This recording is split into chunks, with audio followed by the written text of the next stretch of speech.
Меня зовут Іван Новік. Дакладную назву я зараз не ўзгадаю. Так ці інакш там ішлося пра Ігната Канчэўскага і ягоны час, здаецца. Ось. Окей. Давайте дзве папярэднія тэхнічныя заўвагі. Я буду казаць пра Ігната Канчэўскага. Адпаведна, гэта той самы чалавек, які Ігнат Абдзіраловіч, які аўтар «Адвечным шляхам». Чаму Ігнат Канчэўскі абраў такі псеўданім, я, напэўна, распавяду крыху пазней, але трэба разумець, што Ігнат Абдзіраловіч – гэта насамрэч герой аповесці Гарэцкага «Дзве душы». Вось.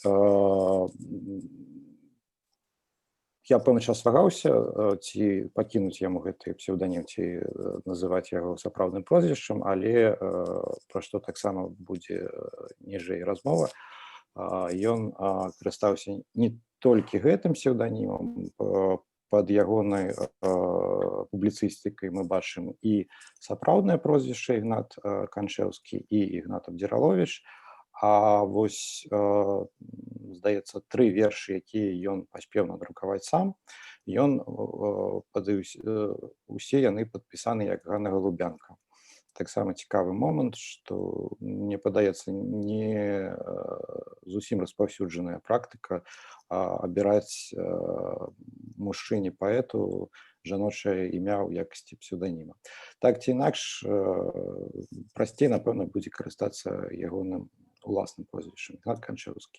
Але адзначаем, што калі я кажу Ігнат Канчэўскі, гэта той самы Ігнат Абдзіраловіч, які пазначаны на вокладцы «Адвечным шляхам». Другое, я не вельмі люблю пераказваць нейкія тэксты. Адпаведна, калі раптам у кагосьці ёсць жаданне ці ідэя, што, паслухаўшы мяне, можна зразумець агульны змест тых тэкстаў, якія будуць названыя, то мушу папярэдзіць, што гэта не так. Я досыць буду крэатыўна ставіцца да гэтых тэкстаў. І, адпаведна, пажадана, каб вы ўсё ж такі іх прачыталі. Прынамсі, 3. «Адвечным шляхам» уласна Абдзіраловіча, Віктор Вальтер «Роджаныя пад Сатурнам» і у ідэале яшчэ Суліма «Гэтым пераможаш». Трэба будзе падумаць і недзе выкласці гэтыя спасылкі да тэкста, да курса, каб вы пазнаёміліся. Адпаведна, яшчэ адна тема, што, як параўнаць, калі б па курсах Дэлёза вы спрабавалі зразумець Спіноза. Досыць дзіўны занятак быў бы. Окей. Ну і адпаведна да уласна курса. Што бы я хацеў зрабіць? Па-першае, уласна, разбытацца з тым, хто такі Ігнат Канчэўскі, і з кантэкстамі, якімі адвечным шляхам судакраналася са сваім часам і з культурай заходняй Беларусі ці сярэдняй Літвы. Гэта першае. Другое, гэта, уласна, агульнафіласофскі кантэкст гэтага твору. І трэцяе, што змушаны быў дадаць, па сутнасці, да курса і першапачаткова не планавалася, гэта пэўныя спасылкі на рэчаіснасць нашу і апошнія падзеі. Вось, адпаведна, ужо засталося зусім няшмат, уласна, да вясны 2001 году, калі мы будзем святкаваць 100-годдзе тэксту «Адвечным шляхам» Абдзіраловіча. Ужо, звычайна, гэтыя юбілеі з'яўляюцца дастатковай нагодай для таго, каб у гісторыі думкі кагосьці узгадваць, але месца Канчэўскага ці Абдзяролавіча насамрэч і ягоная значнасць для сённяшняга дня відавочна большая, чым проста гэты 100гадовы адзінак, які адасабляе нас ад ягонага тэксту. Па сутнасці можна сказаць, што дзеля беларускай філасофіі у беларускай філасофіі той, дзеля якой беларускае пазначае нешта большае, чым проста геаграфічную акалічнасць, Канчэўскі ягоны адвечным шляхам сталіся такім міфам пачатку. Вельмі часта пачынаюць уласна выклад беларускай філасофіі з гэтага тэксту. І як чалавек, які не першы год займаецца гісторыяй, прабачце, нармальна я размаўляю, не ціха, нічога там, все.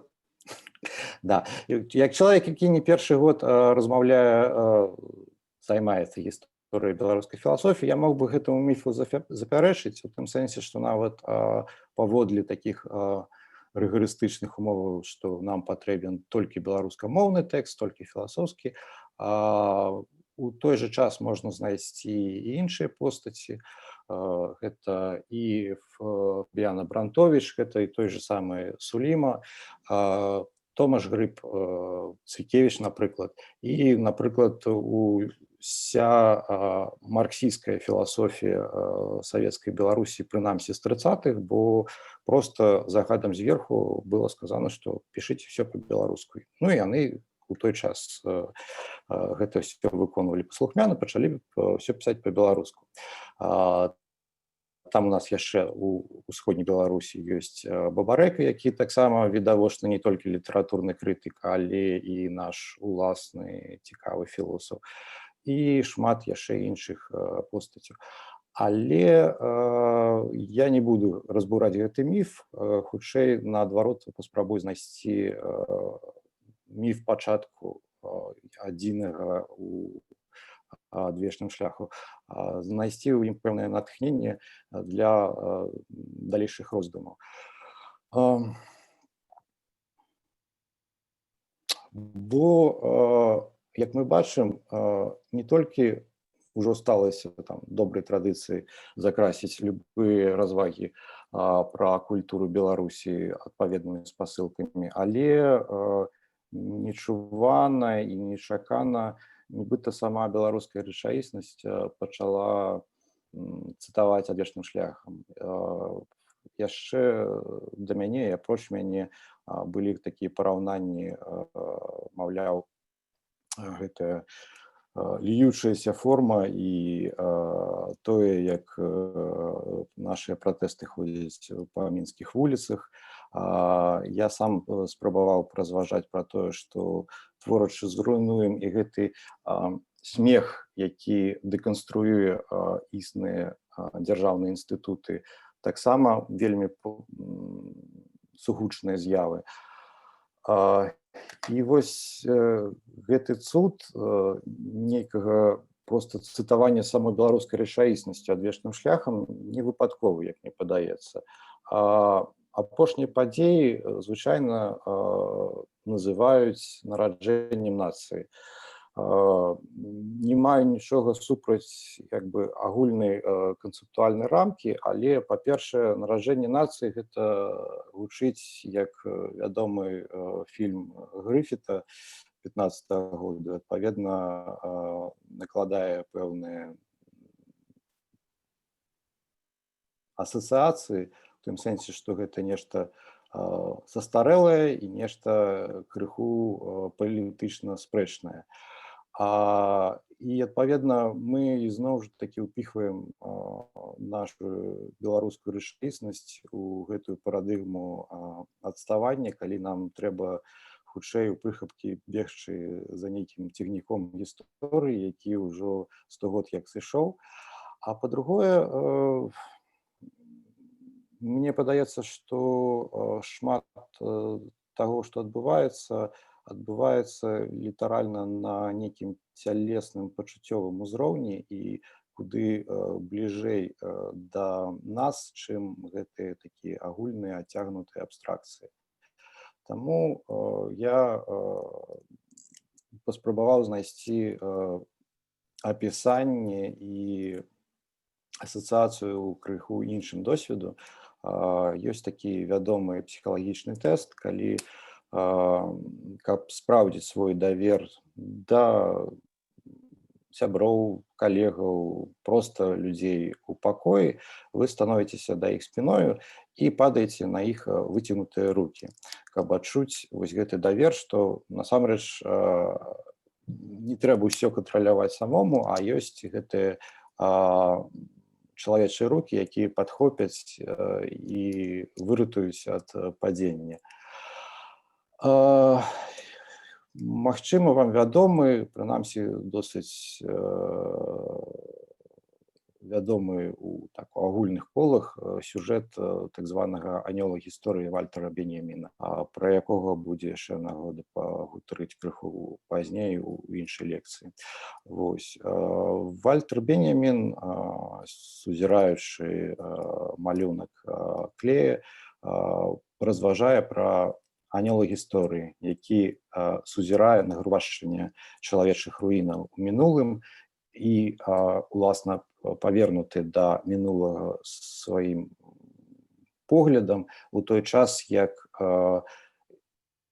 хвалі ці вецер прагрэсу яго змушае рушыць наперад. І ён проста не бачыць, што там адбываецца. І ўсё, што яму дасяжна, гэта вось руіны чалавечага, якія ўзнікаюць у мінулым, у якое ён трапляе праз гэты змушаны рух наперад. І па сутнасці вось гэткімі анёламі гісторыі з'яўляюся мы все самі таксама, бо нікому не дадзена ведаць дакладна нашу прышласць. І баяцца будучага, в прынцыпе, не толькі нармальна, но і цалкам даравальна. І нас зараз спрабуюць падзяліць на нейкія ідэалагічныя страты, у тым сэнсе, што там ёсць заходнія, ёсць усходнія, ёсць праваслаўныя, ёсць каталікі ці нешта яшчэ. Але насамрэч я перакананы, што да сёння трывае толькі адзін, але сапраўдны падзел тых, хто паверыў у беларускую прышласць і даверыўся гэтым рукам беларускага народу, якія непазбежна падхопяць тых, хто абрынаецца ў будучыню, і тыя, хто знаходзіць шмат нібыта слушных аргументаў спіною уперад у будучыню не падаць. Бо аргументаў можна шмат прывесці. Там рука Масквы, нага Еўропы, неоліберальныя нейкія рэформы, якія непазбежна прывядуць да цяжкіх наступстваў, ці нешта яшчэ. Але і як мы бачылі ў папярэднюю нашу гісторыю, тых, хто замест гэтага абрынання ў будучыню жыў сваім прыватным штодзённым жыццём, было большасць. Былі тыя, хто спрабаваў прамовіць тое, пра што маўчалі астатнія, і тыя, хто адчаплялі гэтыя пасінелыя пальцы ад штодзённасці, каб абрынуцца спіною прышласць. Але такіх былі адзінкі, і падалі яны ў будучыню толькі разлічваючы на нейкія каштоўнасці ці ўласныя ідэалы. Праблема каштоўнасці і ідэала ў тым, што у іх няма рук, каб падхапіць чалавека. А вось у беларусаў рукі ёсць. І тое, што мы адчувалі апошнія месяцы, гэта акурат рукі спагады, якія падхопвалі нас тады, калі падавалася, мы непазбежна мусім абрынуцца вобзем. І як мне падаецца, вось гэтае пачуцце, рук, якія непазбежна падхопяць мяне ў будучыні, напаткала ў 21 годзе, але 1921 годзе маладога чалавека, якога звалі Ігнат Канчэўскі. Прыблізна што адбывалася? Была цяжкая зіма, у якой ён быў перакананы, што памрэ, бо захварэў на сухоты, тагачасны ковід. І зусім нечакана для сябе ён апынуўся ў габрэйскім шпіталі, дзе яго лікавалі, нягледзячы на тое, што гэта шпіталь габрэйскі і разлічаны на габрэяў, талакой, часам незнаёмыя яму людзі збіралі грошы, каб вылечыць яго. Штыроскі пасуду, по-моему. Окей. І адначасова з гэтым адбывалася наступнае. Усе мы ведаем, чым быў Рыжскі мір для беларусаў. Па сутнасці, што заходнія, што ўсходнія ўспрымалі гэтую падзею як абсалютную трагедыю. Гэта вось пасеклі наш край, і метафора незагойнай раны, якая прайшлася па проста целу Беларусі. Але ў 21 годзе у сярэдняй Літве, нягледзячы на нібыта гэтую абсалютную паразу беларускага руху, ён пачынае абуджацца і пачынае гаспадарчую дзейнасць, якая дзівіць усіх, хто быў не заангажаваны в гэты беларускі рух. І вось гэтае супадзенне проста віленскай вясны, уласнага выратавання да, прынамсі, яшчэ некалькі год жыцця і гэткага ж выратавання беларускага праекту, які быў таксама нечуваны і зусім неспадзяваны, адбіваецца ў пэўным праекце рушання ў будучыню, які Канчэўскі занатоўвае у тэксце «Адвечным шляхам». Я уласна сам паспрабаваў гэтыя ідэі Канчэўскага абагульніць у трох момантах: імператыў латыкальнасці, эканоміка любві і геаграфія часу. Што гэта значыць? У час Канчэўскага таксама было шмат розных ідэалогій. Ён бачыў сацыялістаў, адносных лібералаў, хрысціянскіх дэмакратаў, камуністаў і, па-другое, шматлікія нацыянальныя праекты. Гэта і апроч беларускага і літоўскі, і польскі, і габрэйскі, і нямецкі, і рускі. І вось, здаецца, гэтая пасечаная шматлікімі поглядамі, ідэалагемамі сярэдняя Літва раптам знаходзіць нейкія формы еднасці і салідарнасці, якія, не парываючы з зыходнай ідэалогіі, ўсё ж такі прыстасоўваюцца да канкрэтных варункаў і знаходзяць формы дзейнасці, нягледзячы на, здаецца, падзеленасць ідэалагічную. Адпаведна, імператыў лакальнасці, у тым сэнсе, што апроч гэтых місіянерстваў, як гэта называе Канчэўскі, ёсць канкрэтны выклік тут і цяпер часу і патрэбы ў пэўных дзеяннях. Як выбраць гэтыя дзеянні, як пачаць дзейнасць і як зразумець, што шлях абраны ўсё ж такі сапраўдны. Я тут спашлюся на другого вядомага знаўца шляхоў, Дон Хуана з Кастанеды, які казаў, што ёсць шлях з сэрцам, а ёсць шлях без сэрца. І шлях з сэрцам вельмі проста пазнаць, бо ён абуджае радасць і ён прыносіць радасць. Вось разважанні Канчэўскага нават у адвечным шляху, а тым больш у іншай ягонай публіцыстыкі, нібыта непасрэдна закранаюць эканамічныя пытанні кааперацыі. Але разглядае ён гэтыя пытанні, здаецца, дзіўна. Ён часам нават разважаючы пра беларускія кааператывы кажа, што ну вось гэтыя пачалі проста зарабляць грошы, і гэта дрэнна. Што здаецца дрэннага ў тым, каб кааператыў выконваў уласна свае эканамічныя функцыі. Але у доўгатэрміновай перспектыве, як любяць казаць эканамісты, Канчэўскі быў перакананы, што выйграе не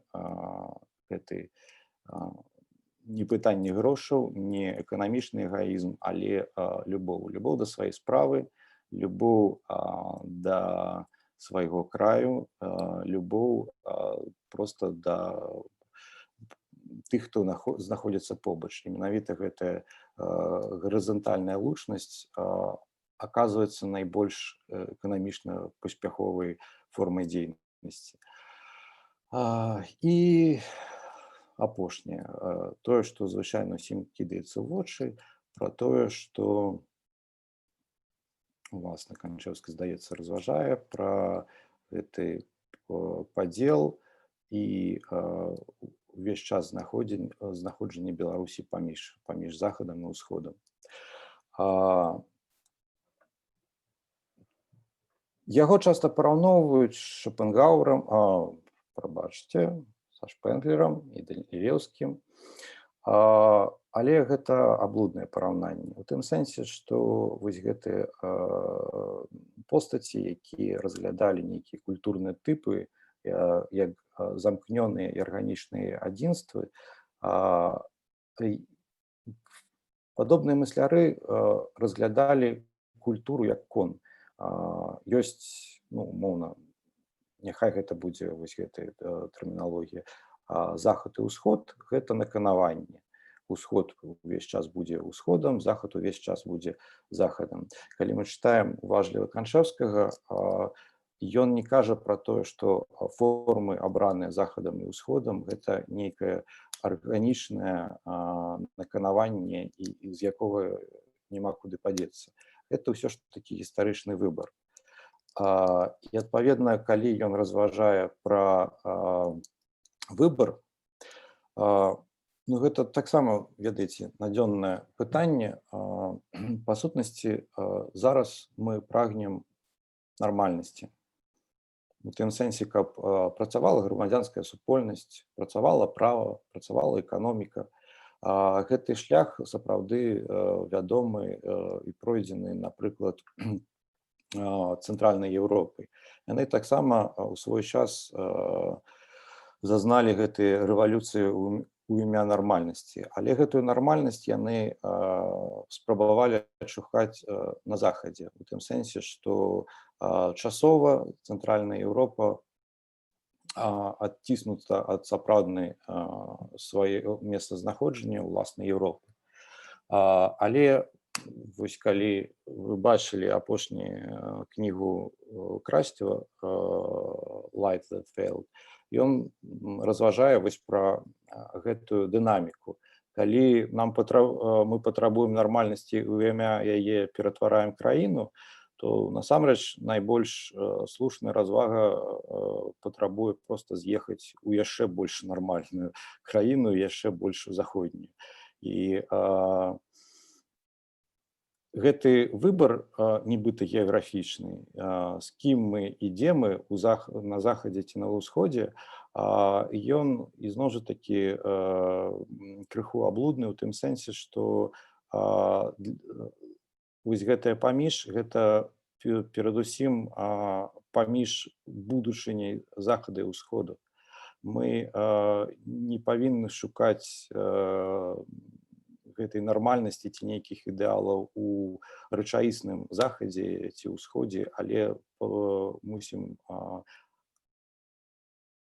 тварыць і адбываць тут і зараз будучыню захада і ўсходу. Вось. Давайте перайдзем да ўласна Ігната Канчэўскага. Дарэчы, прабачце, не паспеў спытаць, а колькі ў мяне часу, каб я разумеў?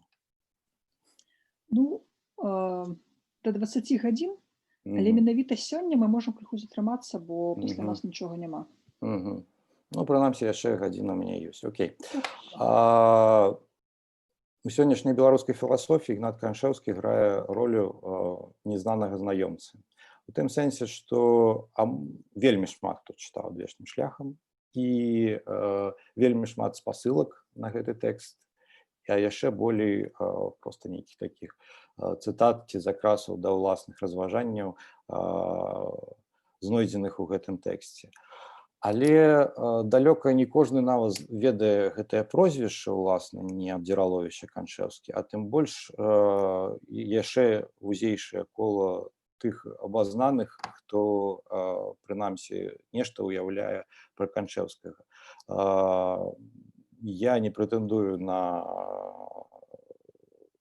ролю зусім абазнанага, але ёсць некаторыя рэчы, якія папросту дзівяць. Калі выдавалі ў 93-м годзе «Адвечным шляхам», там Дубавец піша, маўляў, напэўна, гэта не Канчэўскі, гэта, напэўна, сам Гарэцкі напісаў. Але у бібліятэцы Акадэміі навук у архіве знаходзіцца, напрыклад, проста два рукапісы. Адзін – гэта будучы «Адвечны шлях», які там называецца «Эскізы будучыні», а другі – гэта чарнавік ягоных накідаў магчымых школьных лекцыяў пра кааперацыю. Можна проста параўнаць два почерка і пераканацца, што ўсё ж такі гэта адзін і той жа чалавек. І гэтак далей. Адпаведна,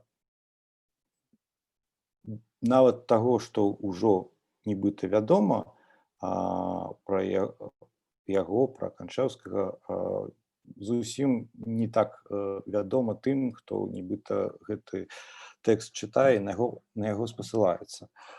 У самім «Адвечным шляху» можна знайсці такое параўнанне, што чалавечая душа – гэта маленькая кропелька, якая іграе кветкаю косаў сонца. Апроч таго, што гэта вельмі мне асабіста нагадвае знакамітую у індуістаў і у індыйскай філасофіі агулам метафору павуты Індры, ёсць такая ідэя, што гэта завецца павута Індры, павуцінне, на якім раскідана ранішнія кропелькі, якія кожная з іх адбівае уласна свет навокал і кропелькі, якія побач. Вось цікава, што да гэткай жа метафоры звяртаецца Канчэўскі. Душа чалавека – гэта кропелька, якая грае косамі сонца, і ёй неабходимо даць магчымасць захацець незлічоным багаццем фарбаў. У некралогу Антон Луцкевіч напіша, што Канчэўскі быццам дыамент цудоўны, дзіўным харастом гарэла ягоная душа сярод жыццёвага бруду, маны і крывадушнасці. Я не адчуваю сабе пакліканні гэткага ювеліра, бібліографа, які зможа аграніць гэты дыамант у сапраўдны каштоўны камень, бо уласную ідэнтычнасць я пазначаю хутчэй як бібліографа ідэяў, а не людзей. Таму проста падзялюся з вамі некалькімі такімі неагранёнымі фактамі з ягонага жыцця. На свой час меў добрую і шматбаковую адукацыю. Ён сканчае спачатку віленскую рэальную вучэльню, пасля паступае ў Пецярбурзе ў тэхналагічны інстытут, але расчараваны ў дакладных прыродазнаўчых навуках з яго сыходзіць і пераходзіць ужо ў Маскоўскі універсітэт на гісторыка-філалагічны факультэт. Здаецца, не зусім дакладнай звесткі, але сканчае яго як настаўнік літаратуры. Пасля таго ён яшчэ вучыўся ў народным універсітэце імя Шаняўскага. Шаняўскі — гэта расійскі золатапрамысловец, які пакінуў сябе спадчыну і напісаў у тастаменце, каб гэтая спадчына была скарыстаная на ўтварэнне новага універсітэту. Гэта універсітэт, у якім не падрабаваліся ніякія паперы, які не зважаў на сацыяльнае паходжанне, ні на пол навучэнцаў, і апроч таго кожны студэнт адбіраў уласнаруч тыя курсы, якія ён бы хацеў пачуць, і апроч таго досыць буйную ролю студэнты гралі ў самакіраванні. Уласна, ўжо тут нібыта упершыню Канчэўскі судакранаецца з уласнымі ідэаламі нязмушанай вольнай кааперацыі. Апроч таго, калі ўжо казаць пра кааперацыю, у гэтым універсітэце выкладаў Чаянаў, найбольш вядомы ідэолог і практык рускай кааперацыі, і я амаль перакананы, што Канчэўскі маў магчымасць пачуць ягоныя развагі. Па-другое, Канчэўскі ўжо па сканчэнні свайго навучання ў час вайны паспеў прычыніцца да ўкраінскага нацыянальнага руху. Ён трапіў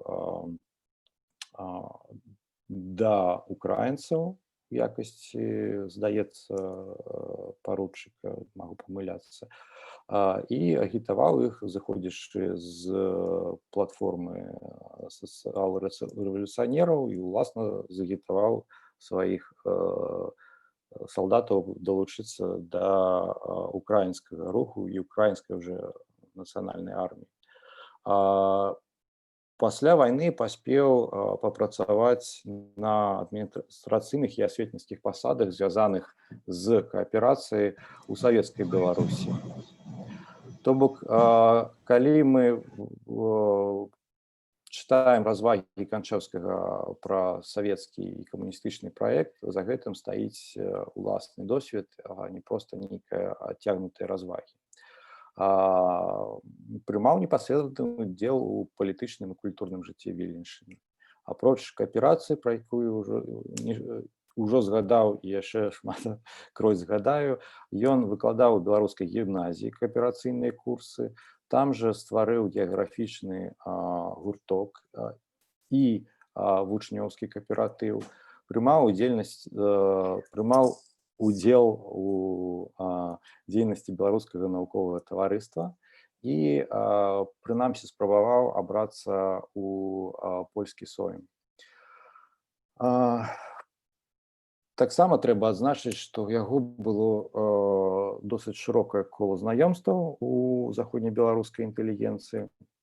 Я ўжо ўзгадваў, што некралог на ягоную смерць напісаў сам Антон Луцкевіч. Шмат фактаў таго, што ён сябраваў з Жылкай. У споведзі «Геніуш» мы знаходзім такі сюжэт, што калі яе тагачаснага мужа трэба было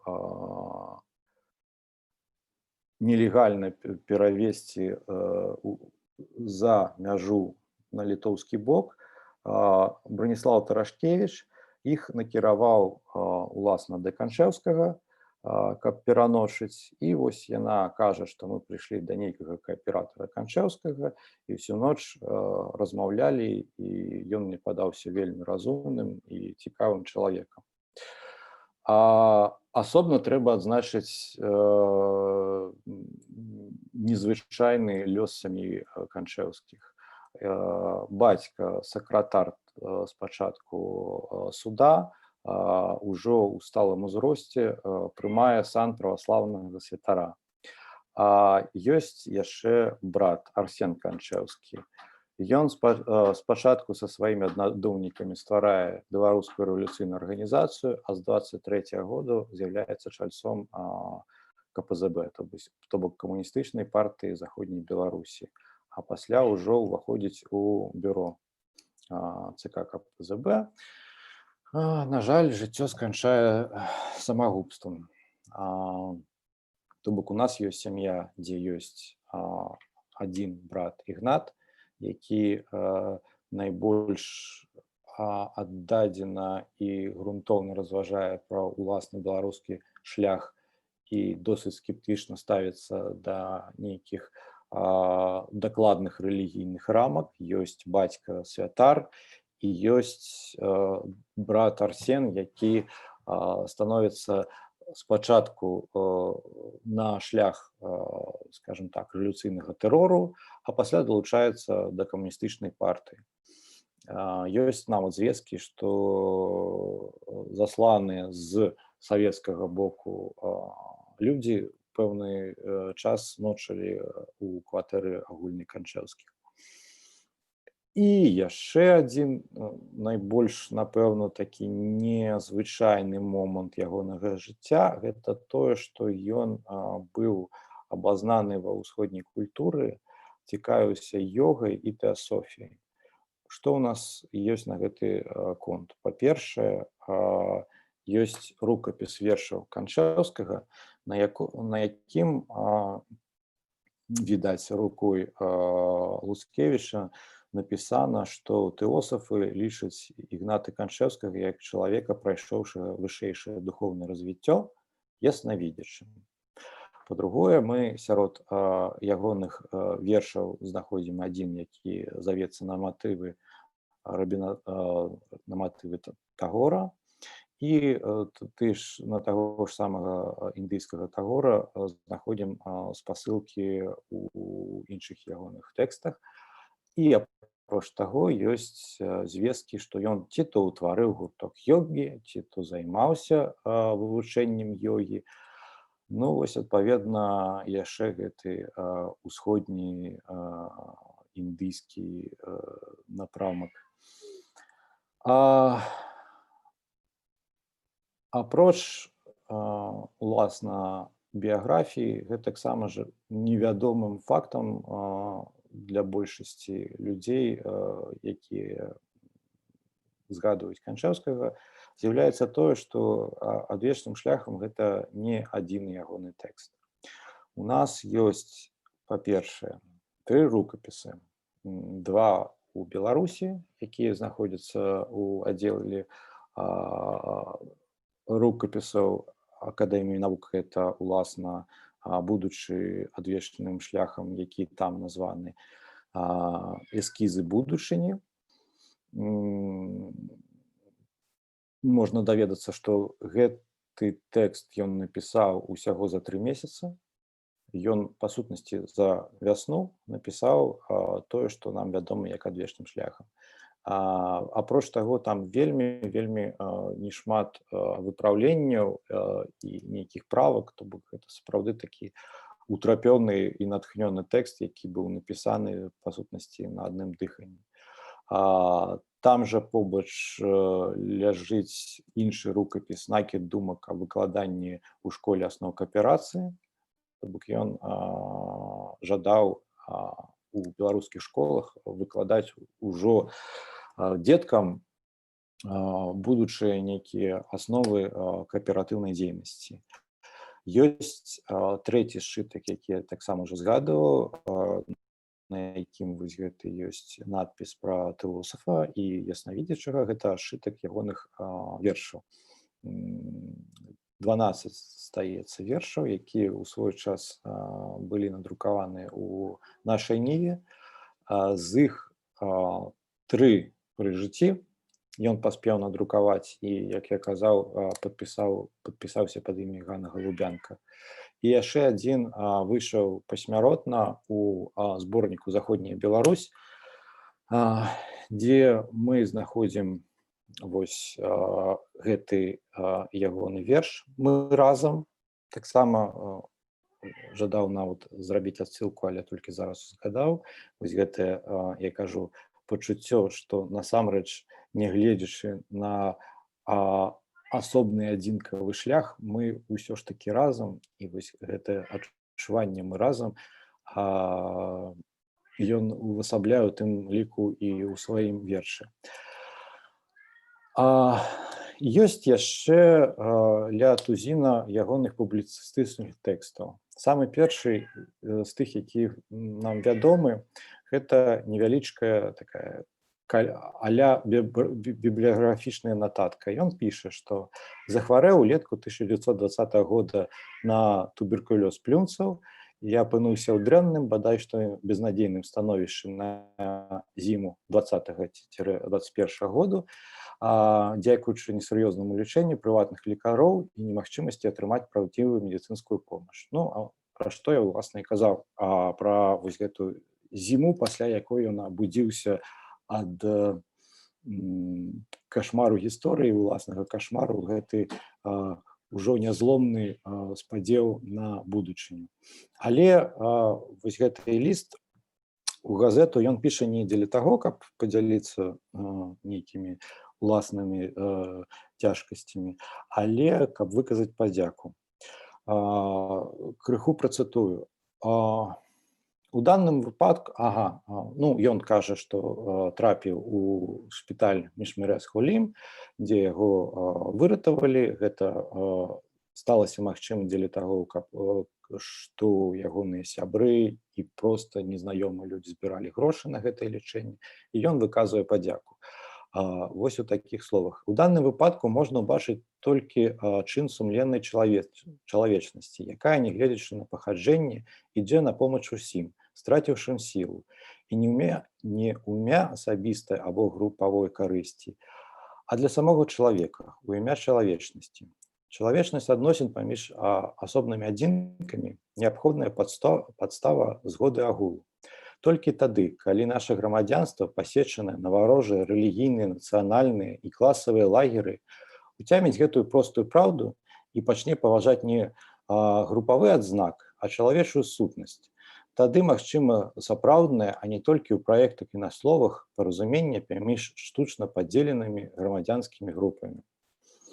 Вось, адпаведна, гэты тэкст, гэты ліст, які ён піша адначасова з адвечным шляхам, утрымлівае ўжо асноўныя ідэі і погляды, якія мы знойдзем уласна в адвечным шляху. Гэта недавер да вонкавых, накінутых знадворным позіркам перанятых з бяздумна сацыяльнага існага значэння катэгорыю.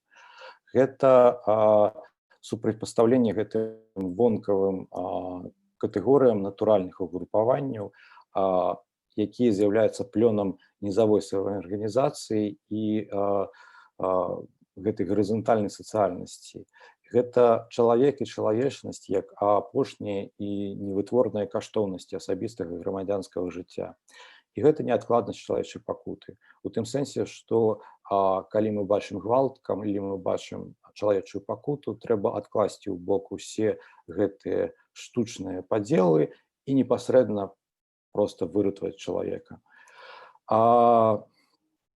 Астатнія публіцыстычныя тэксты, там іх каля тузіна, асноўная частка прысвечана кааперацыі. Апроч таго, ёсць тэкст, завецца «Закладаемо народное выдавецтва» і два водгука такія кшталту літаратурнай крытыкі. Наконт «Закладаемо народное выдавецтва». І зноў жа такі, я працытую. Ён разважае пра тое, што ёсць патрэба ў беларускіх газетах, ёсць патрэба ў беларускіх кнігах, але гэта патрабуе капіталу, які досыць доўга звяртаецца назад. Няма беларускай буржуазіі сапраўднай, няма гэтых грошаў, на якія закласці выдавецтва беларускія. Канчэўскі разважае, і нічога. Затое у нас ёсць уласна беларускі народ, які патрабуе гэтых выдавецтваў. І піша: калі так, дык сам народ павінен збудаваць здаровыя гаспадарчыя паставы для свайго друкаванага слова. Кожны беларус, які любіць і чытае сваё роднае друкаванае слова і хоча, каб справы народнай асветы пасоўваліся далей, мусіць даць сваю частку для стварэння нагорнага выдавецкага капітала, мусіць уступаць у сябры выдавецкага кааператыва. І зноў жа такі мы бачым, што нават на культурныя справы Канчэўскі глядзіць праз акуляры кааперацыі. І ў той жа час у беларускай кааперацыі бачыць менавіта культурную нацыянальную справу.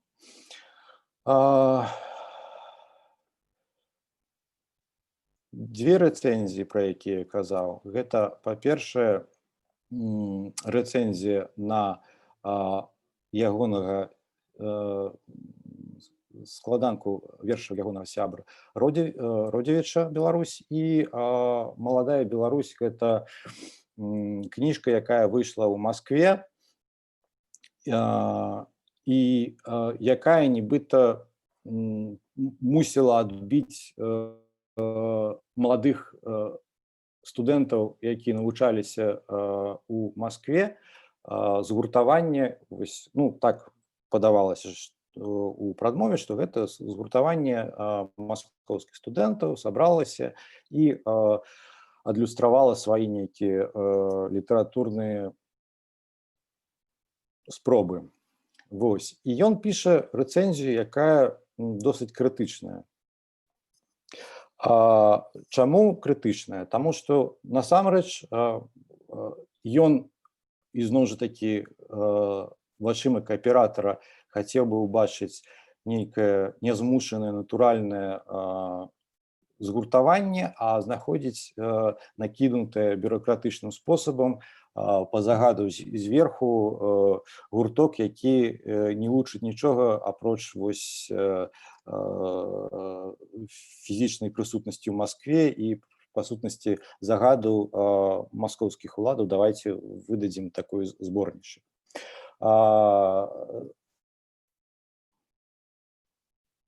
Парамінем гэта. Глядзіце, відавочна, што я ўвесь час спасылаўся на кааперацыю, і кааперацыя грае вельмі істотную ролю ва ўсёй творчасці Канчэўскага. Не толькі гэтае упэсканае ў селядцовым соусе задвечнага шляху, але і ў іншых тэкстах. Дык што гэта такое? У тым сэнсе, што у лепшым выпадку людзі майго ўзросту узгадаюць часы перабудовы і апошняе такое блазенства дзяржаўнай ідэалогіі, якое паспрабавала ператварыць канаючую савецкую эканоміку у нейкія іншыя, але таксама сацыялістычныя формы. Адпаведна, кааперацыя выглядае як нейкая марная і бясплённы праект, але зусім не так яна разглядалася ў часы Канчэўскага. Таксама хацеў бы адзначыць, што па сутнасці дзеля гэтай такой непатрапляння ніводнай дысцыплінарнасцяў існых у беларускай навуцы, кааперацыя не патрапіла ў нічыйную амаль увагу. У тым сэнсе, што эканамічных гісторыкаў у нас не шмат, і яны вельмі гэтым цікавяцца пытаннем, дзеля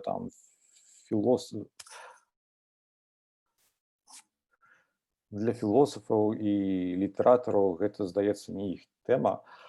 Але ў свой час у заходняй Беларусі мы знойдзем досыць шмат аўтараў, апроч Канчэўскага, якія шмат і плённа разважаюць пра кааперацыю. Мы знойдзем нават две асобныя газеты самапомачы «Саха», цалкам прысвечаныя кааперацыі. Калі мы азірнемся навокал, мы ўбачым, што у суседняй нам Украіне нацыянальны кааператыўны рух у другой Рэчы Паспалітай — гэта ўжо даўно тэма для дысертацый, манаграфій і шматлікіх артыкулаў. І тут трэба зразумець кантэкст. Цягам цэлага стагоддзя, пачынаючы ад так званай вясны народаў, дакладней паразы вясны народаў, гэта мы кажам пра другую палову 19 стагоддзя, і да другой сусветнай вайны на прасторы цэнтральнай і ўсходняй Еўропы кааперацыя ўвесь час усплывае ў думках і дзейнасці шматлікіх нацыянальных дзеячаў і проста ў нейкіх эканамічных нацыянальных праектах. Чаму?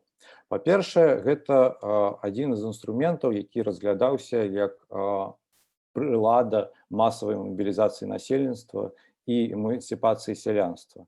А мы кажам ўсё ж такі пра пераважна сялянскую гаспадарку. Мы кажам пра, прынамсі на пачатак пра 19 стагоддзя, пра перакрыжаванне 4 імперый. Гэта расійская, аўстра-вугорская, пруская і часткова асманская.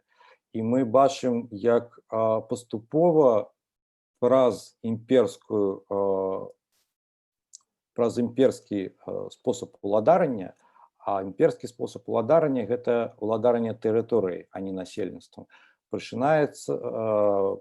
пракідаецца іншы спосаб палітыкі, які ўсё ж такі кажа пра насельніцтва, а не месца ажыццяўлення ўлады. Па-другое, мы кажам пра 4 імперыі, насельніцтва якіх падзелена на вельмі шмат разных нацыяў. І звычайна гэтая імперская ўлада разглядаецца як не свая, чужая, накінутая зверху. І ёй трэба супрацьставіць нешта свае, і уласна гэтае свае і з'яўляюцца нацыянальныя кааператывы. Кааператывы як спосаб той, што завецца эканамічным нацыяналізмам. Гэта, па-першае, адпаведна, спосаб непаслушэнства ці непадпарадкавання цэнтральнай уладзе. Гэта пэўны разрыў у тканіне імперскай улады, і гэта, па-другое, нацыянальны праект у ягоным такім канкрэтным эканамічным гаспадарчым выглядзе. Як правіла, гэта пачынаецца з Багеміі, часткі сённяшняй Чэхіі, і прускага кавалку былой Рэчы Паспалітай. Пачынаецца нават з немцаў, і, уласна, першыя ідэолагі кааператыўнага руху – гэта Шульце Дэліч і Райфайзен. Немцы. Прычым гэта два розных спосаба кааператыўнай дзейнасці. Калі кааператывы Шульца Дэліча прадугледжвалі, што проста скідваюцца разам грашыма людзі, ўтвараюць кааператыў, Райфайзен разглядаў сялянскую абшчыну, грамаду, прычым ён нават казаў, што лепей за ўсё, каб гэта быў адзіны царкоўны прыход, што вось гэтая повязь сялянаў між сабою, гэты сацыяльны капітал, ён дастатковая умова для таго, каб ім банк выдаў нейкі крэдыт, які будзе скіраваны на кааператыўную дзейнасць. Адпаведна, мы кажам пра сялянскія кааператывы. То бок сяляне так ці інакш павінны згуртавацца і атрымаць гэты крэдыт на набыццё ці новай зямлі, ці гаспадарчага рыштунку, ці нават нейкіх пабытовых рэчаў. Як я казаў, спачатку гэта на нямецкіх тэрыторыях, і нават немцы пачынаюць набываць польскія і чэшскія землі у якасці такога інструменту захопу. Але вельмі хутка гэта практыка перахопліваецца ўласна самімі чэхамі і палякамі, якія таксама згуртоўваюцца ў такія кааператывы дзеля таго, каб гэта была ўжо такая чэшская ці польская эканоміка. Апроч таго, гэта калі мы разглядаем нейкія дакументы таго часу, гэта такое увачох тых самых інтэлігентаў, якія далучаліся да кааператываў, гэта выглядае як непасрэднае рабенне утопіі. У тым сэнсе, што на гэты кааператыўны рух зверху нанізваліся вельмі шматлікія ідэалагемы. Гэта рэдка выглядала як проста эканамічная дзейнасць, а вельмі часта разглядалася як будаванне нацыянальнай дзяржавы, як стварэнне новай сацыяльнасці, як нейкія будучыня дадзеная зараз. І амаль не было парт новага тыпу, такіх антыімперскіх, якія так ці інакш не спасылаліся на гэты досвед кааператыўнага руху. Прычым, ізноў жа такі, мы кажам, што гэты кааперацыя ў цэнтральна-ўсходняй Еўропе адбіла ўсе гэтыя супярэчнасці і пакручастыя лёсы нацыябудавання ў цэнтральна-ўсходняй Еўропе. Перадусім, гэта блытаніна эканамічных і нацыянальных катэгорыяў. Вельмі часта казалі, што гандляры не выконваюць сваіх функцый, атрымліваюць нейкі прыбытак, таму давайте возьмем гэта ў свае рукі. А гандляры гэта там, напрыклад, габрэі ці армяне. І, адпаведна, нам трэба свая нацыянальная кааперацыя, якая будзе насуперак і імперскай уладзе і гэтым іншаземцам ствараць наша ўласнае. Гэта ўсё доўжылася да Першай сусветнай вайны, якая, як вядома, скончылася тым, што тэрыторыя названых 4 імперый была падзелена на адзінкі нацыянальныя. І тут мы сутыкаемся з тым, што з аднаго боку ўжо новыя ўлады бяруць гэты інструмент у рукі і пачынаюць фінансаваць, ну, напрыклад, калі мы кажам пра другую Рэч Паспалітую, эканоміку кааператываў як спосаб адбудавання польскай эканомікі, а з другого боку ёсць шмат тых, хто незадаволены новым падзелам еўрапейскай мапы і зноў жа такі падхоплівае гэтыя ідэі кааперацыі у якасці супрацьвагі ўжо новым дзяржавам. Яшчэ адзін момант, пра які хацелася б сказаць. На гэтай глебе ўзнікае шмат розных ідэалагічных і утапічных праектаў. Наш Канчэўскі, які кажа, што кааперацыя – гэта трэці шлях паміж захадам і ўсходам, гэта трэці шлях паміж ліберальнай эканомікай і сацыялізмам, зусім не самотны. Мы знойдзем падобных жа візіянераў сацыяльных і ў Балгарыі, і ў Румыніі, і гэтак далей, і гэтак далей. Але тут я ўзгадаю толькі адну постаць, гэта Эдвард Абрамоўскі. Гэта польскі дзеяч, які пачынаў, уласна, як камуніст і чалец камуністычнай партыі польскай. Але проста праз досвед кааператыўнага руху ён мяняе свае погляды, пачынае казаць, што тое, што нам прапануюць камуністы, захапіць узброеным шляхам уладу і проста зрабіць яе пралетарскай, гэта не дзейнічае. Бо гэта вядзе да, непазбежна прывядзе да бюрократычнага таталітарызму. Бо чалавек не перароблены, а нам патрэбна менавіта перарабіць на нового чалавека. І вось кааперацыя – гэта шлях, каб перарабіць чалавека у згодзе з камуністычнымі ідэаламі. Гэта такія невялічкія выспы ці лапікі сапраўднага камунізму, якія дадзены нам тут і зараз, і з імі трэба працаваць. Чаму Абрамоўскі? Таму што я абсалютна перакананы, што ягоныя творы Канчэўскі мусіў чытаць як чалавек, заняты кааператыўным рухам у сярэдняй Літве. І Я просто прывяду пару цытатаў, каб вы разумелі, наколькі насамрэч падабенства тут ёсць. Абрамоўскі піша: нават самая дэмакратычная краіна ўсё меней і меней здольная вырашаць зменлівыя, разнастайныя і хутка ператворныя сацыяльныя праблемы. Гэткія праблемы, звязаныя з прагрэсам гісторыі, патрабуюць гібкай духоўнай арганізацыі, дзе будзе як найменш руціны шаблону і як найбольш вольнага разважання і натуральнага адбору. Знаходзім такую арганізацыю кааператыва. Ці вось пра польскі народ. Польскі народ покуль такой культуры не мае, не ёсць навачасным грамадствам. Мы прызвычаіліся думаць аб сабе як аб матэрыяле, які нехта іншы адлівае ў разнастайныя формы. Чалавек уваходзіць у шаблон жыцця, якім іншыя стварылі для яго гвалтам. А сацыяльныя ідэі ператвараюцца застылыя, мёртвыя паняцці, якія не кіруюць асабістым жыццём чалавека і не ствараюць ім нічога.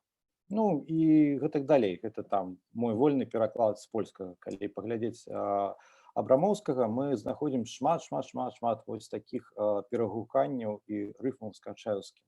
Па сутнасці, нават проста багаж Абрамоўскага вельмі падобны. Як я казаў, ён пачынае з палітычнай дзейнасці, але ён спрабуе хапіць усё. Ён і чытае Бергсона, і чытае Ніцше, і чытае Маркса, і, здаецца, і філосаф, і, здаецца, і кааператар, і, здаецца, і псіхолог, і ўсё гэта спалучае ў нейкай такой амальгаме, якая распавядае вось пра гэтую льючуюся форму, дадзеную нам у кааператывах. І яшчэ адзін момант. Я тут не буду шмат пра гэта распавядаць, бо, па-першае, за мяне гэта зроблена Кацонісам, а па-другое, па сутнасці, я, прызнаюся, не займаўся там шчыльна кааперацыяй расійскай імперыі, і асноўныя звесткі ў мяне зноў ж такі ад Кацоніса. Ёсць такая кніжка «Кацоніс», як сялян рабілі адсталымі, как крестьян делали отсталыми. Перевод, пераклад на расійскую ёсць. Неблага яе прачытаць. Там распавядаецца, як уся гэтая кааператыўная гісторыя адбілася уласна у кантэксце расійскай імперыі. А тут цікава, што тое, што ідэі кааперацыі, сельскагаспадарчай кааперацыі падхопліваюцца амаль адразу па разняволенню сялянства. Расійская інтэлігенцыя думае пра тое, як не аддаць рускага селяніна у абцугі сучаснай эканамічнай дзейнасці, як выратаваць яго ад буржуазнага свету з аднаго боку, з другого боку, як дапамагчы яму стаць на ногі, і падхоплівае гэтую ідэю кааперацыі. І вось з 70-х гадоў 19 стагоддзя па Першую сусветную вайну раз-пораз ідуць інтэлігенты з тых самых эсэраў у народ і спрабуюць уладкаваць сялянскія кааператывы сярод сялян уласна расійскай імперыі. І ўвесь час атрымліваецца параза. Атрымліваецца параза, бо і гэтую гісторыю уласна распавядае Кацоніс, яны ідуць не падтрымаць нейкія уласныя самавольныя формы, а ідуць нейкімі шаблонамі ў галаве, як гэта мусіць быць, трапляюць у сялянскую грамаду, якая на іх пазірае з недаверам, што прыйшоў тут нейкі паніч, напэўна, нас усіх падманіць. І раз-пораз гэта сканчаецца, твараецца гэтая суполка, яны бяруць грошы ў банку, хуценька іх праядаюць, і нічога не адбываецца. І, адпаведна, тут першы момант. За Канчэўскім, які таксама відавочна меў досвед і веду пра гэтую дзейнасць, была гэтае разуменне, што калі гэта накідаецца сверху, калі гэта не форма самаарганізацыі, нічога з гэтых кааператываў не атрымаецца. Па-другое, ну гэта ўжо крыху асобная гісторыя, але калі мы ўзгадваем калектывізацыю, увогуле ўсю рыторыку савецкай улады ў стасунку уласных сялян, усе гэтыя кулакі, там і гэтак далей, гэта не марксісцкая тэрміналогія. У Маркса нету кулакоў. Гэта тэрміналогія, якая выпрацоўваецца акурат рускай інтэлігенцыяй, якая спрабуе патлумачыць, чаму ўсе гэтыя спробы утварэння на тэрыторыі Расійскай імперыі нейкіх кааператываў па ўзору заходняй і цэнтральнай Еўропы атрымліваюць паразу. І вось у нас нарэшце уласна сацыяльны эканамічны кантэкст, у якім напісана адвечным шляхам. Ёсць сярэдняя Літва, невялічкі лапік, можна сказаць, тагачасны ДНР, утвораны на некалькі год з разлікам далучэння да Польшы. Ёсць перарваныя ўсе былыя эканамічныя сувязі, ёсць разарваныя вайной і рэвалюцыяй проста сувязі нейкія чалавечыя. Трэба неяк проста адбудаваць жыццё. І тут пачынаецца рух беларускай кааперацыі, досыць плённай і актыўнай. У тым сэнсе, што Віленскі саюз кааператываў сапраўды атрымлівае прыбытак, сапраўды утварае разгалінаваную сетку кааператываў. Пры гэтым, і гэта трэба таксама адцеміць у якасці спецыфічнай рысы, Віленскі саюз кааператываў не патрабуе, падобна таму, як мы размаўлялі пра чэхаў, немцаў, палякаў, што давайце будзем толькі беларусы згуртоўвацца і рабіць выключна беларускую эканоміку. Нет, туды далучаюцца габрэі, туды далучаюцца немцы, туды далучаюцца расейцы, іх усіх прымаюць. І сапраўды, здаецца, вось адзіны сапраўдны прынцып – гэта чалавечнасць. Калі мы паглядзім, я, на жаль, зараз забыўся, неістотна, вы, напэўна, зразумееце, пра што я. Ёсць недавно, адносна недавно выдадзеная выдавецтвам Архэ пераклад гэтых унутраных папераў беларускай, польскай выведкі. І там, калі мы глядзім пра сярэднюю Літву, там акурат кажуць, што склалася такая сітуацыя, што яшчэ крыху і ўсё эканамічнае жыццё Віленшчыны ці сярэдняй Літвы будзе ўзята ў рукі беларусаў. То бок, насамрэч, гэта, не вось гэты вобраз Канчэўскага, гэта нейкі, ведаеце, там, Дон Кіхот, які змагаецца з агульнымі філасофскімі млынамі.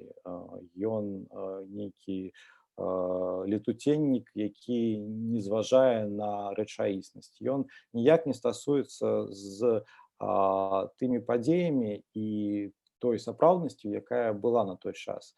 Ён сапраўды, калі піша, што вось у нас ёсць кааперацыя, упэцканая ў саліцовым соусе, але гэта падстава для сапраўднай сацыяльнай творчасці. Ён, па-першае, кажа рэчы, якія у гэты час кажуць і паўтарае палова Еўропы.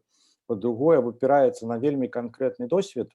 І па-трэцяе, калі мы ізноў жа такі звернемся да досведу нашых украінскіх суседзяў, то у украінцаў атрымалася у заходняй Украіне закон кааператыўнага руху стварыць сапраўды своеасаблівую такую дзяржаву ў дзяржаве, разбудаваць эканамічнае гаспадарчае жыццё, стварыць нейкія культурніцкія адукацыйныя праекты, фінансаваць дзейнасць і выданне тэкстаў і гэтак далей, гэтак далей.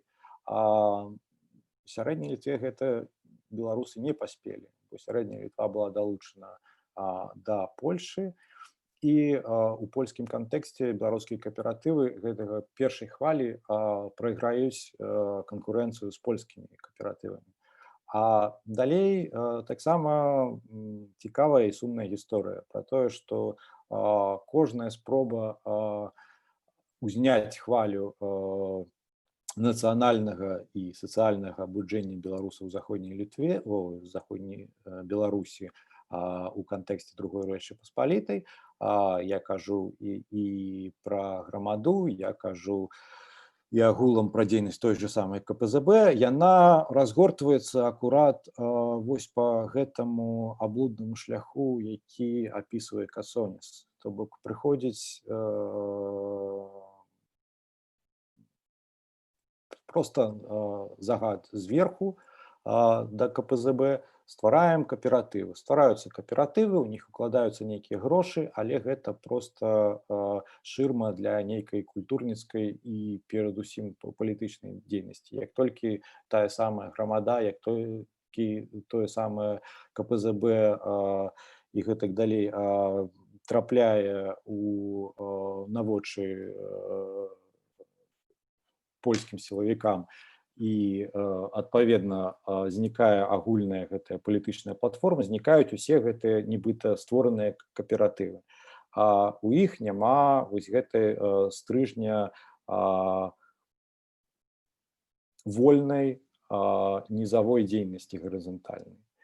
І зноў жа такі, вяртаючыся да сённяшняга дня, мы, мне падаецца, мусім зразумець, што тое, што сёння здаецца чымсьці вельмі модным, чымсьці вось толькі-толькі вынайдзеным і зусім неверагодным у сэнсе валанцёрства, краўдфандинга, нейкай шэрынгавай эканомікі, гэтак далей, гэта ўсё на мове стогадовай даўніны цалкам слушна перакладаецца як кааперацыя.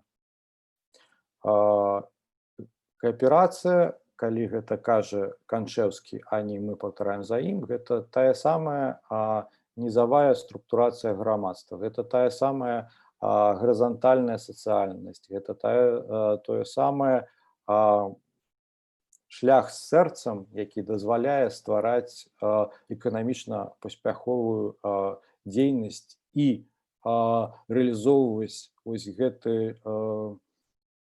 рэалізоўваць негвалтоўным чынам гэтую апазіцыю паміж я люблю свой край, але не разумею і не жадаю далучацца да дзяржавы. Власна, все. Я думаю, зараз трэба... я яшчэ зацемлю, адпаведна,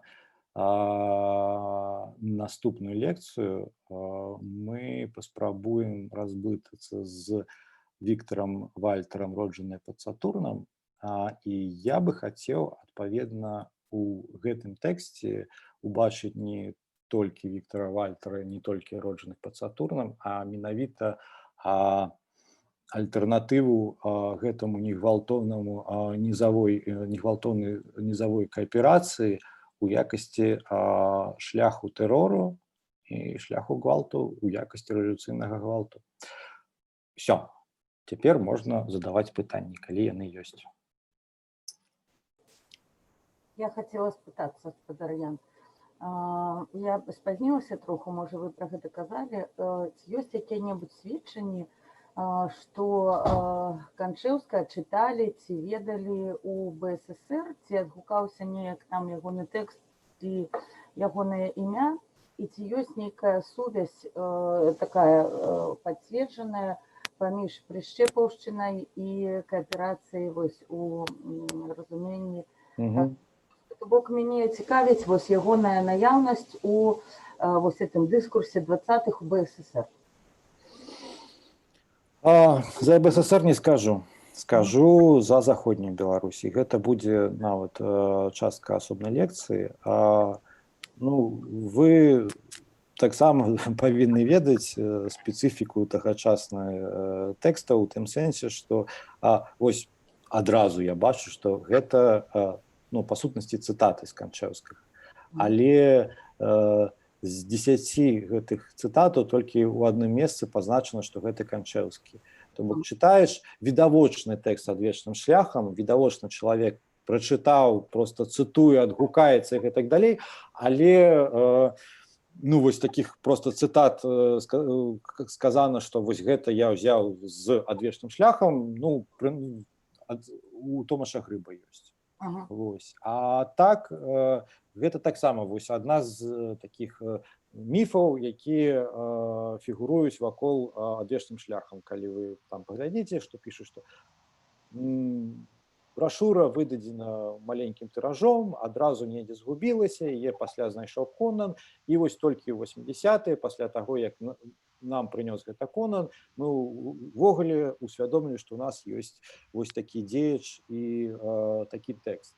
Але на ўзроўні заходняй Беларусі, а заходняя Беларусь, і гэта я таксама буду казаць далей, гэта уласна не проста заходняя Беларусь, гэта і Чэхія, гэта там і Берлін, і шмат яшчэ чаго, відавочна прачытаны тэкст. Відавочна шмат якія таксама істотныя тэксты па сутнасці адгукаюцца на адвечным шляхам і працягваюць гэтую думку. Вось. А наконт савецкай Беларусі, ну, праблема ў тым, што я скончыў свае даследаванні савецкай Беларусі, якія датычылі пераважна літаратуры і такой марксісцкай філасофіі, і пасля перакінуўся на заходнюю Беларусь, і там ужо заняўся Канчэўскім. Калі б у мяне быў папярэдні вось гэты досвед з Канчэўскага, магчыма, я бы там і убачыў у савецкай. Там нічога не скажу пра заходнюю Беларусь. У заходняй Беларусі яго чыталі. Просто што ў БССРаўскіх тэкстах таксама шмат ну, такіх самых высноваў, і там іх пазіцыя ўнутраная, да, праз вершы.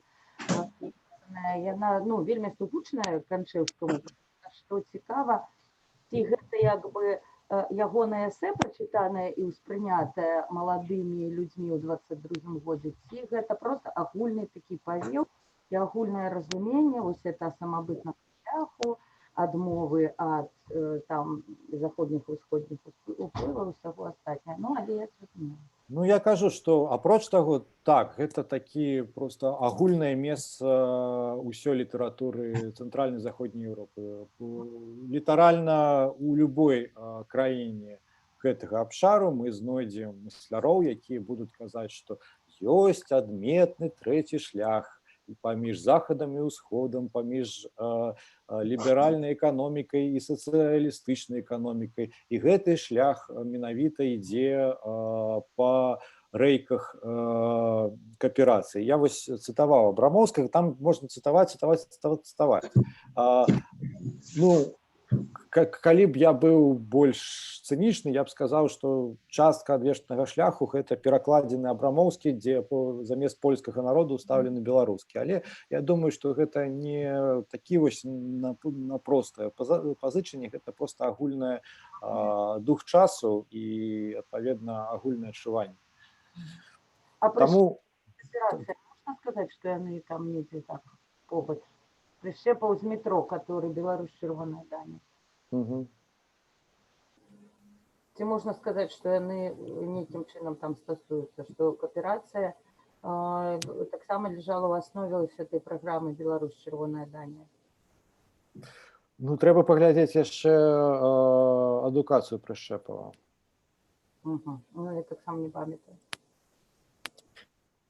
Ну, калі, напрыклад, у нас у Прышчэпава Янаў, то гэта, прынамсі, вось гэты сувязь дакладная. Ну, не дакладная, я амаль перакананы, што Канчэўскі Чаянова слухаў. І ў той жа час амаль перакананы, ну, пакуль без звестак, што прышэпаў абапіраўся на Шаяна. Дзякуй. Ну, там агулам, там нават ужо Ленін, пакуль яшчэ там нейкае заставалася здароўе, пачаў разважаць, што а можа ўсё ж такі кааперацыя гэта наш шлях, а не тое, што адбылося пазней. Дзякуй шчыра. Наогул дзякуй. Вельмі грунтоўна і карысна. Дзякуй. А яшчэ хто-небудзь што-небудзь спытаць хоча?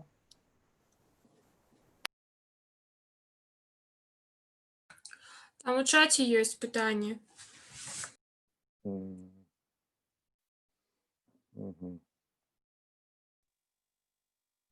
Да, так, гэтым пераможаш, гэта Самойла.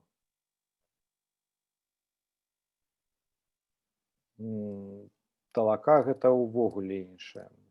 Гэта менавіта такія ўжо архаічныя. Прычым, ізноў жа такі, там кожны з гэтых народаў знаходзіў нейкія свае формы. Калі вы узгадаеце, нават Канчэўскі разважае, што у нас і у ўсходніх славянаў былі вось такія формы. І гэта таксама адзін з трендаў вывучаць гісторыю, знаходзіць нейкія папярэднія аналагі кааперацыі. Але трэба разумець, што ўсё гэта добра, але кааперацыя ў гэтым кантэксце абапіралася некалькі рэчаў, якія былі менавіта мадэрныя. У тым сэнсе, што, па-першае, амаль усе дзейнікі разумелі гэта як разбудову сваёй нацыянальнай эканомікі, то бок, ну, ніводная там беларуская талака не казала, што давайте сабе збірацца талакою і вырашаць нашы беларускія нацыянальныя пытанні. Яна менавіта супрацьпастаўляла сябе і імперскую ўладу ці эканоміку, якая нібыта ў руках іншаземцаў. Гэта была менавіта такі эканамічны нацыяналізм. Вось, і ўсё ж такі, напэўна, трэба казаць, што нягледзячы на ўсе гэтыя адсылкі да гісторыі і папярэднасці, насамрэч кааперацыя гэта, ну, мадэрная з'ява ў тым сэнсе, што найбольш запатрабаванай аказалася, калі ўсе эканамічныя сацыяльныя сувязі разарваліся, але вось застаўся гэты сацыяльны капітал сялян. Ну, вось, па сутнасці, як зараз мы кажам, што ёсць двор, дзе людзі адзін аднаго ведаюць. І гэты сацыяльны капітал, нават разважаюць ужо эканамісты, што ён можа быць ператвораны ў эканамічны, проста ў грошы. Так і тут ёсць сялянская грамада, дзе адзін аднаго ведаюць. І калі яны, напрыклад, проста бяруць грошы ў пазыку, так адбывалася пераважна. Можна сказаць, што што ж ты там, Яне, не працуеш, бо мы ўсе адказныя. Але, як казаў, чамусьці ці па вядомых прычынах у кантэксце расійскай імперыі гэта адбылося не так. Так, в чем состоит различие между натуральным и штучным згуртаваннем? А што вы разумееце пад штучным згуртаваннем? Я не тое, каб нават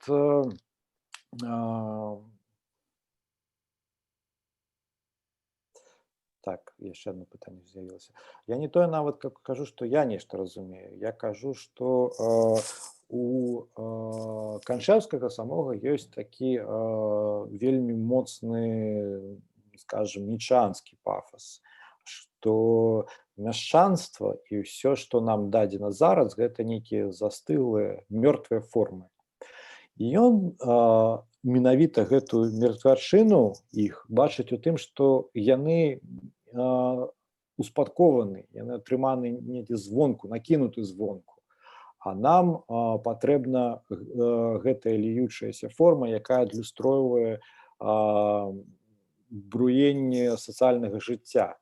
І вось гэтае разасабленне натуральнае і штучнае згуртаванне, гэта хутчэй я па сутнасці кажу пра тыя сацыяльныя катэгорыі, якімі працуе Канчэўскі. Краудсорсінг, сацыяльны капітал, бягучага часу. Ну, магу пагадзіцца. Не ведаю, што яшчэ. Окей. Ну, і яшчэ хто-небудзь што-небудзь хоча спытаць?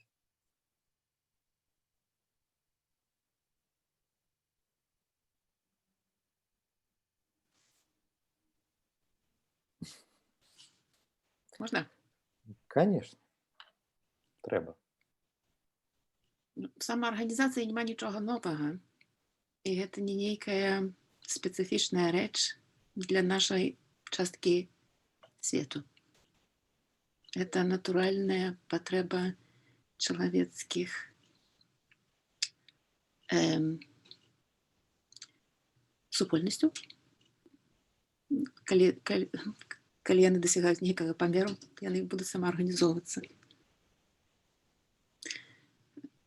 Цікава, што вы кажаце пра гэта як нешта вельмі прагрэсіўнае і спецыфічнае для пачатку 20-го стагоддзя, але людзі будуць заўсёды арганізоўвацца. Калі у нас это все прапала за часамі камунізму, і мы все або яшчэ нават за часамі расійскай імперіі, што ўсё зробяць нейкі большы чалавек ці вялікшы чалавек. Я б не сказала, што все это пропало, может быть. Нешта там засталося на ўзроўні родаў, на ўзроўні сялянскіх абшчынаў. Але калі няма, як у нас цяпер ёсць вертикалі, то людзі будуць самаарганізоўвацца, што яны цяпер робяць. Но я думаю, что это не уникально для нас. Это просто натуральная рэч для любого чалавецкага грамадства. Ці я так это все зразумела, ці не? Вы трошки по-іншаму это все гаварылі. Ну, так, глядзіце, зараз не я кажу, а зараз вельмі шмат такіх разважанняў, што гарызантальная сацыяльнасць, самаарганізацыя, рух без лідараў сённяшняй Беларусі гэта нешта вельмі прагрэсіўнае, нешта незвычайнае, ніколі не бачанае і так далей. Тут трэба разумець, па-першае, што частка з гэтых падзеяў і формаў проста індукаваная сацыяльнай сітуацыяй, калі хацелася б лідараў, але лідары ці сядзяць ці за межамі. Хацелася б, можа, там, каб нехта нам прыйшоў і распавёў, як трэба рабіць. Але мы не хочам стасавацца, і ёсць мы, якім трэба неяк аб'ядноўвацца. Кажуць шмат, часам і слушна пра тое, як гэта незвычайна, модна і так далей. Але калі мы пераскокваем на 100 гадоў таму, мы бачым гэткі такі ж самы рух, які ўзнікае часткова індукаваны, часткова ў пэўных варунках. І зноў жа такі ёсць беларусы, якія, не гледзячы ні на што, паказалі сваю здольнасць да жыцця і гаспадарчай і культурніцкай дзейнасці. І гэта адбіваецца ў тым ліку праз рух кааперацыі. І зноў жа такі тады кажуць, што вось гэта нешта незвычайнае, унікальнае, адметнае для цэнтральнай і ўсходняй Еўропы, ці ўвогуле для нас, для чэхаў, для палякаў, для беларусаў. Вось, асноўная, насамрэч, напэўна, ідэя была ў тым, то просто трэба разумець гэты пераклад гістарычны. То бок, чаму, уласна, Канчэўскі гучыць так начасна і нібыта гэта наш сучаснік піша? Менавіта таму, што ён абапіраўся на той же комплекс праблемаў і казаў у сваёй мове пра тыя самыя развязанні, з якімі зараз працуем мы. Але не кажу, што гэта нешта зусім унікальнае, хаця і перакрэсліваць адметнасці А сённяшняга беларускага руху мне таксама не хацелася.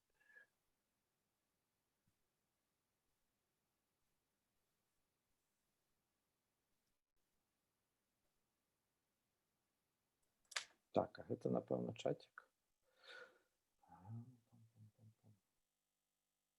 Ага, просто падзяка.